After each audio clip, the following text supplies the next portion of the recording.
Hey, I'm FTFE and welcome back to the channel that feeds stupidity into the cement mixer of knowledge and turns it into the driveway of science. Last year, Sleeping Warrior won Dumb Fuck of the Year. Seems like Nathan Thompson saw the stupid that he was putting out and said, hold my beer. Where do I even start with Nathan's stupidity?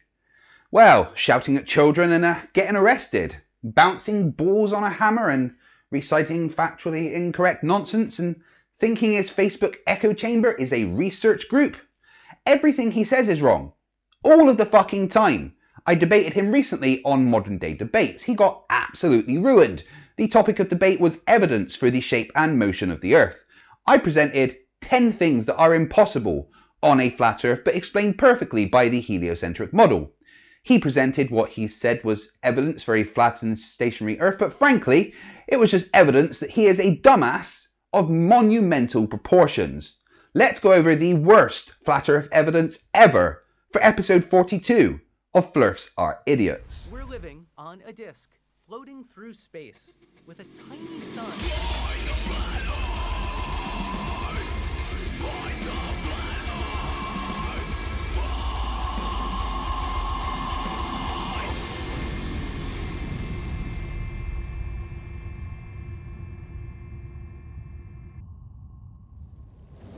Thank you for joining me once again as we look at the people who ate flakes of lead paint off of the classroom wall instead of paying attention to the teacher.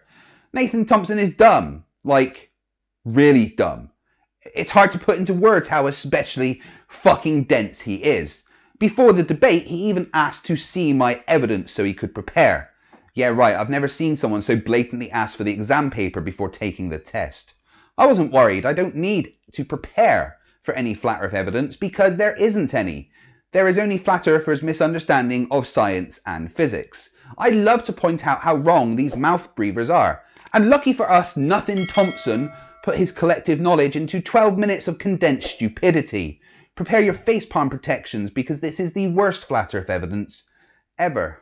Guys, my name's Nathan Thompson. I run the official Flat Earth and Globe discussion. We've got about 130,000 members in there. We don't allow cursing or insults. And I realize some of the information I'm going to talk about may seem a little disturbing, but the truth is incontrovertible. Malice may attack it, ignorance may try and deride it, but in the end, there it is. And so the most dangerous man to any government is the man that shouts at children in a school playground. The floor is not moving 1,000 miles an hour. Okay? Is the man who is able to think for himself without regard to the prevailing superstitions and taboos. Oh, well, never mind then. So if you know that the Earth is flat, then you are deadly dangerous. You are the very type of person who's broken free from the conditioning and do not buy hook, line, and sinker to the lies that the public education and the mass fake mainstream media are spreading. No, if you think the Earth is flat, you are a crayon-munching, mentally deficient dumbass.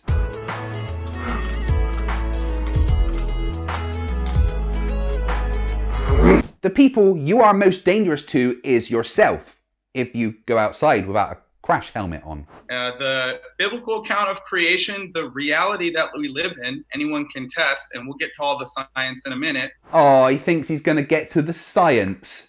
Isn't that cute? Is critical because through God's creation, he reveals his glory and his handiwork. Psalm 19:1 says, the heavens declare the glory of God and the firmament shows his handiwork. So, to quote Professor Dave, a book says a thing.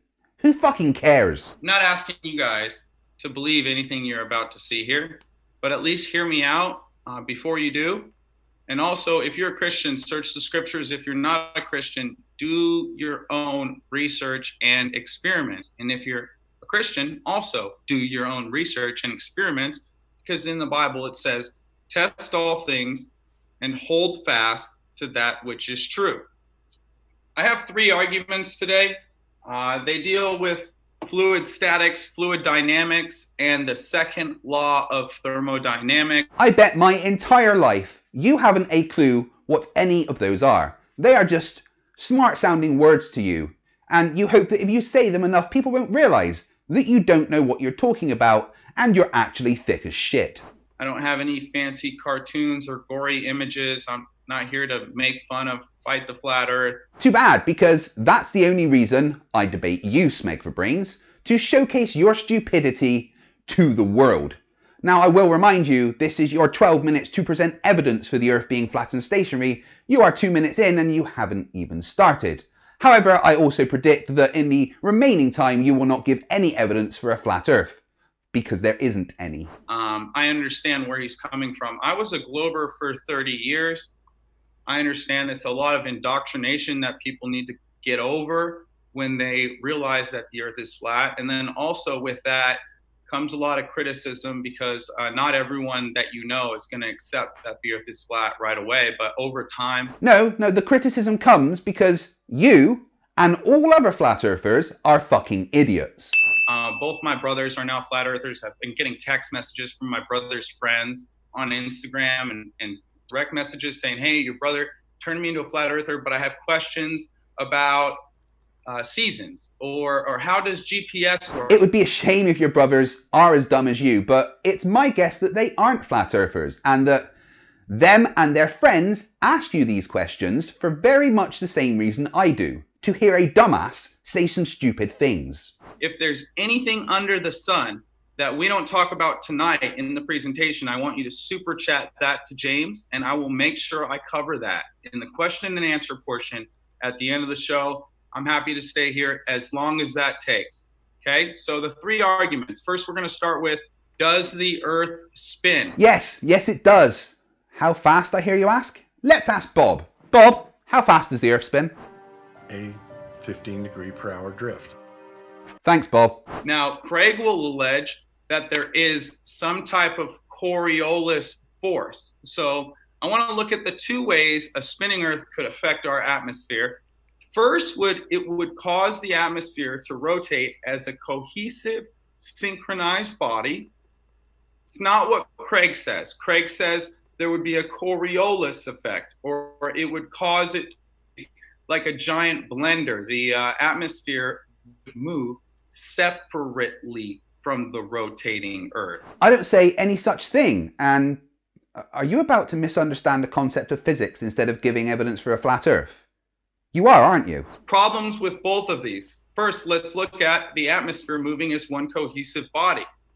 So that would mean that the atmosphere increases in velocity the higher you go up in altitude. The higher levels would have to travel faster to keep with the surface air, guys. What natural force could do this? What natural force? Well, two forces here will do that. Friction over billions of years, and the other force? Desertfile? Gravity, you fucking retard! Gravity! Have you ever heard of fucking gravity? Gravity! Gravity! But you are correct that the higher in elevation, the higher the linear velocity of the atmosphere is.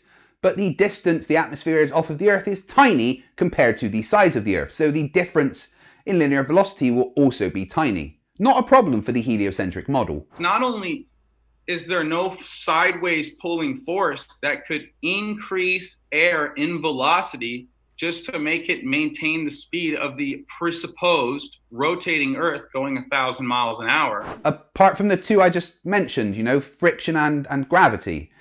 And the Earth isn't rotating 1,000 miles an hour. That's its linear velocity at the equator. Its angular velocity is 15 degrees per hour. Bob measured it. But we also observe jet streams 200, 300 miles an hour, eastward and westward.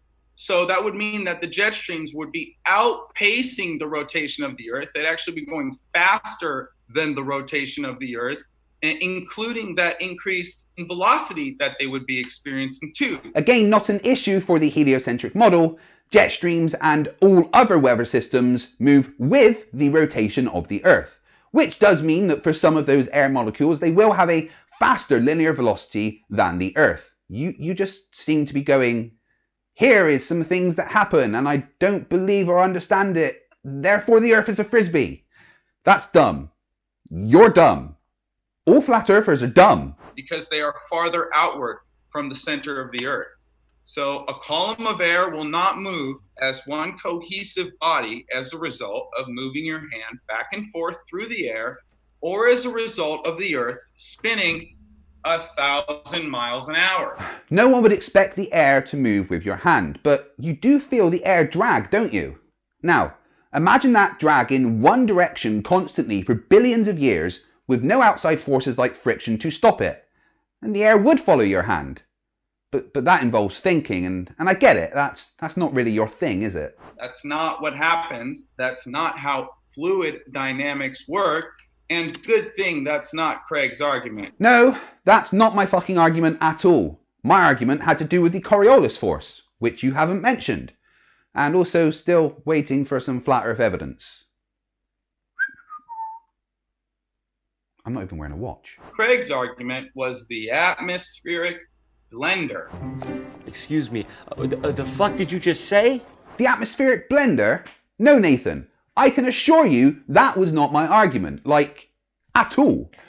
You know, some people have accused me of only debating fake flat earthers and that I write scripts for them. I promise you guys, I couldn't write someone this stupid if I tried. What would really happen to the atmosphere if the earth spun? Now, you'll witness here on the left, if you blend up those paints, the majority of this velocity is in the center, near where the paint is being spun by the instrument. But out towards the outer layers, it's not being dragged, it's not all being pulled. So if Earth were a spinning ball, this is an indisputable law of fluid dynamics. Did you say fluid dynamics, Nathan? You keep using the word. I don't think it means what you think it means. You don't know what fluid dynamics is, do you? And when I questioned you about it later on, you pretty much broke down. But that's for another video. Let's talk about your swirling paint analogy. What is the big problem here? Well, it's the friction. The walls of that paint bucket cause friction, and that stops the liquid swirling with the drill. There is no friction in space, therefore there is nothing to stop the atmosphere being dragged along with the Earth's rotation. The Earth would have what's called a Coriolis force. The problem is we do not observe a Coriolis force because the Earth does not rotate under anything. Doesn't rotate under hot air balloons, airplanes, drones, insects, balls you throw in the air, volcano smoke. Oh, Nathan, where to start? You don't know what the Coriolis force is, do you? You think the Coriolis force is Earth rotating underneath things, don't you? I mean, it might be a bit advanced for you, but please, just go to the remedial classroom.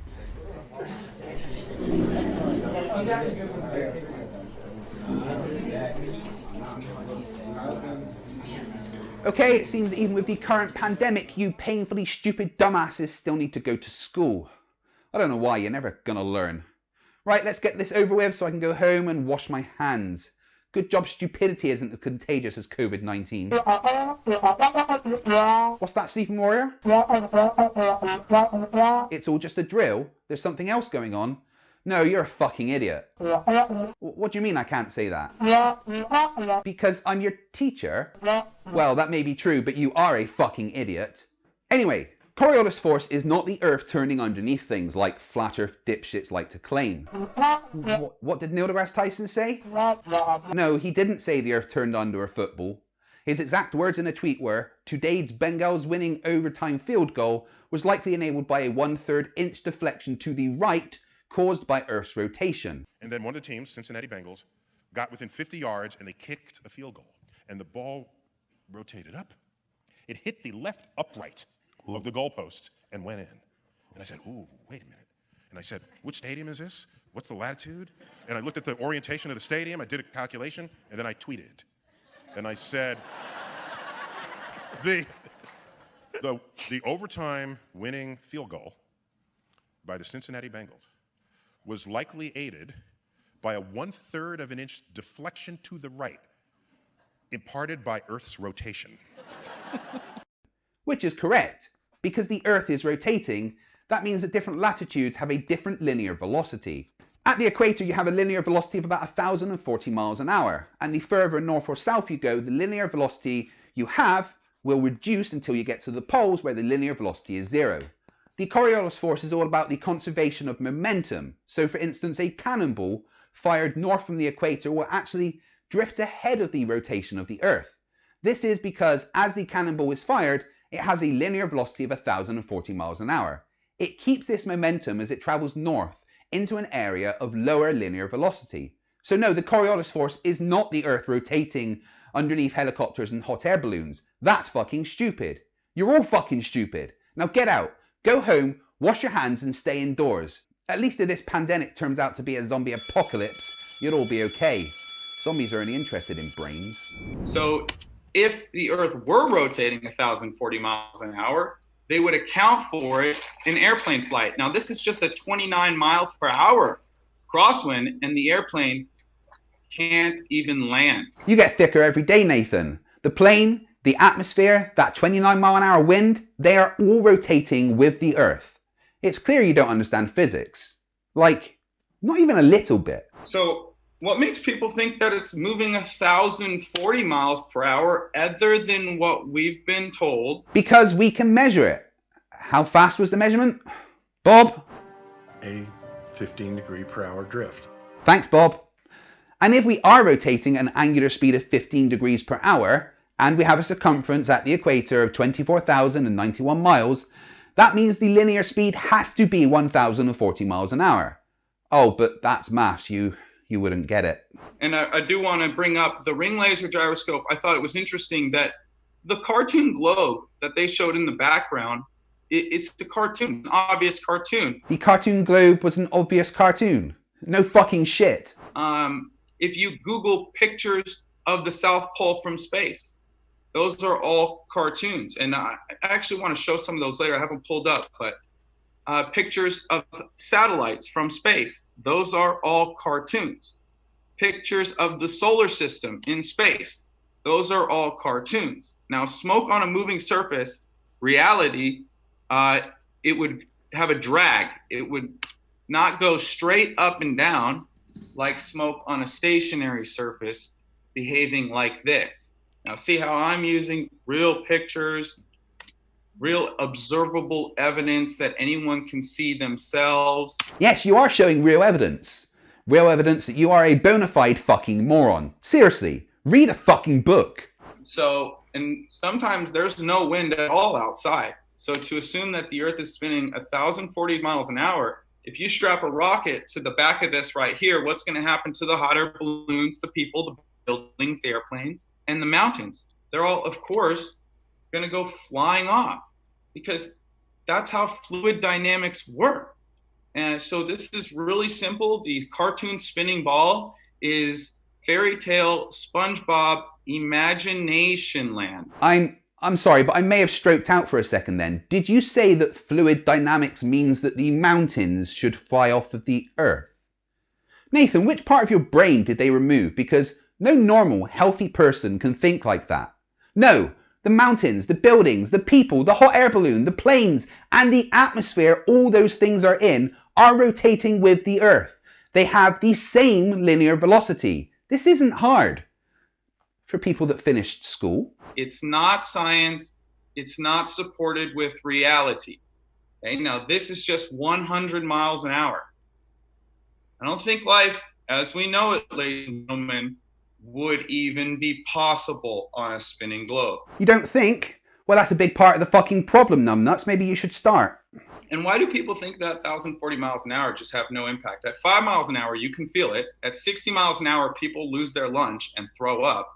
But 1,040 miles an hour is just a walk. Because the force you feel is due to centrifugal acceleration, which at the equator is 0.3% of gravity. It's rotational velocity that's important, and for the Earth, that's 360 degrees in 24 hours. You spin around once in a day and tell me how fast it feels. Also, there is nothing in space to have friction against. I predict in the next clip he will say something stupid. In the park. Now, water on a spinning ball behaves like this on the left. Mud flinging off a spinning tire behaves like this on the right. So what would the oceans do on 1,040 mile per hour rotating Earth? Told you. What would water do on something the size of Earth spinning at once per day? Something like This, I imagine.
Second argument I want to bring up is, could the atmosphere even exist without a physical barrier, or what God calls the firmament? Yes, it can, because gravity holds all of the atmosphere on Earth.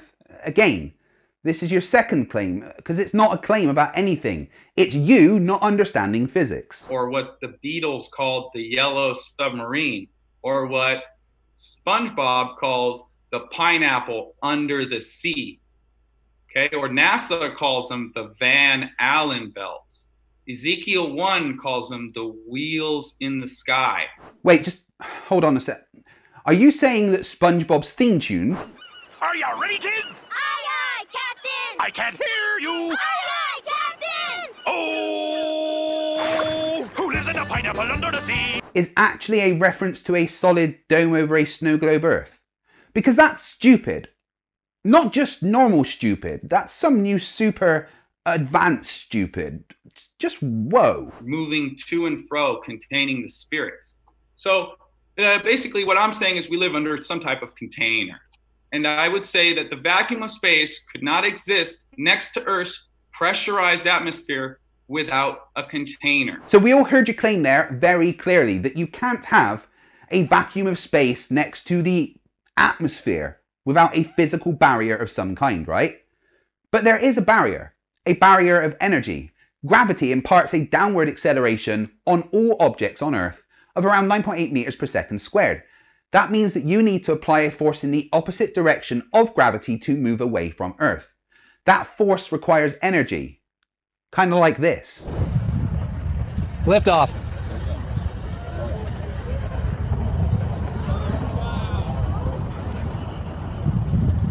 That energy that is needed to fight against the force of gravity is the container that holds the atmosphere in. Because without energy, we can't leave gravity's grasp. Now, NASA will tell you they go to heavens in a rocket. I'll tell you, don't believe them. They're lying and stealing $52 million a day and lying to all the kids in the education system. They can't be stealing anything. They are a federal agency. They have a budget that they spend on things like 18,000 employees' wages, external contracts with SpaceX and Blue Origin.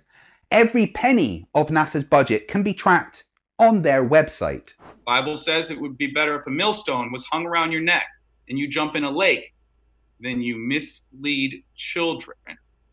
Hope you take note of that, Fight the Flat Earth. Me? Mislead children? Something like this? Hey guys, you're not on a ball in space. The Earth is flat. Large bodies of water do not curve. Okay? Large bodies of water do not curve. Research flat. So this argument right here, it's real simple, guys. It's like asking, can a tire rim have air pressure around it without a tire while in a vacuum? Of course not.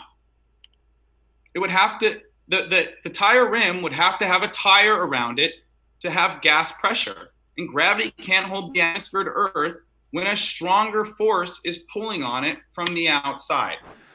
The vacuum of space isn't a force. Vacuums don't suck. The only force acting on the atmosphere is gravity. And no, a tire rim can't have pressure around it without a tire, but that's because that's what it is designed for. But inside this nuclear reactor, it shows a high pressure system right next to a vacuum of 10 to the negative 11 torr. No physical barrier, just an emergent force. Gravity is also an emergent force. Third, is the Earth a globe? Third argument I want to bring up.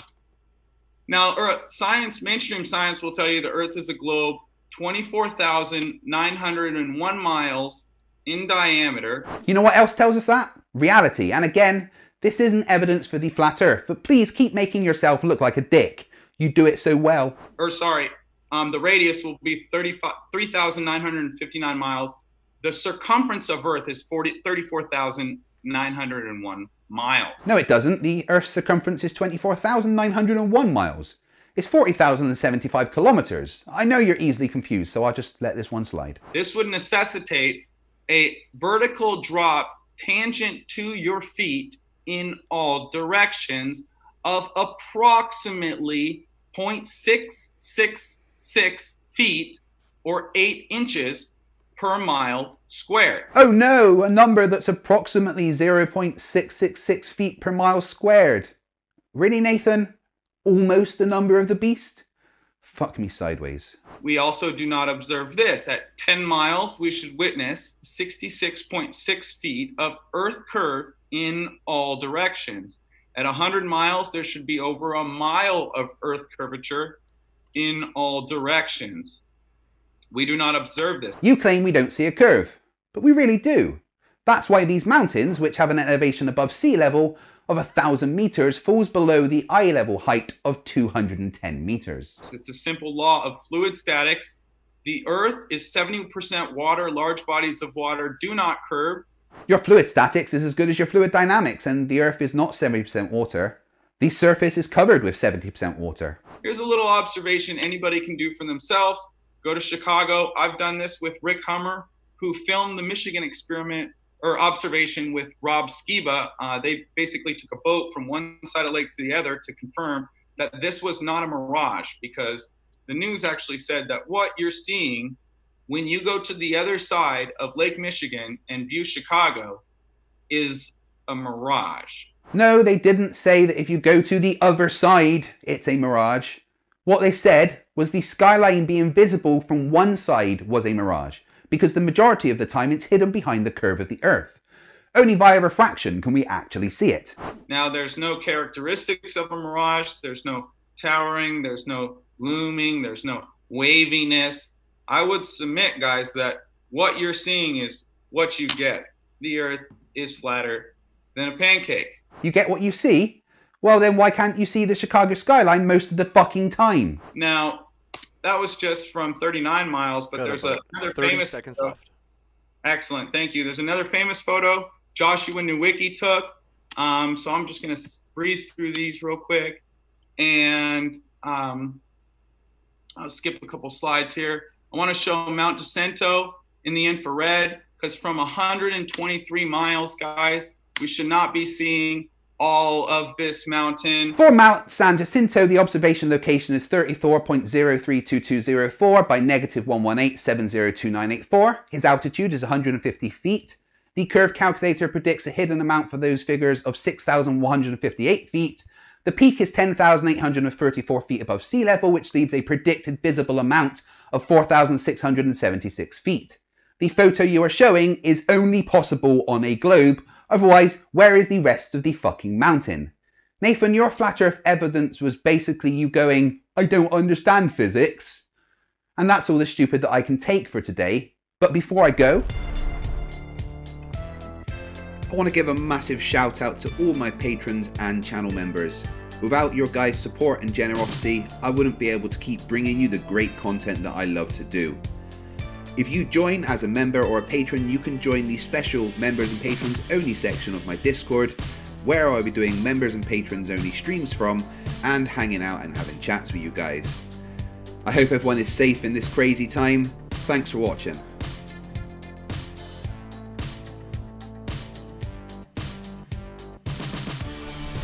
Thank you for watching. If you enjoyed this, then please leave a thumbs up, subscribe if you're not already, and hit the notification bell so you never miss anything from FTFE.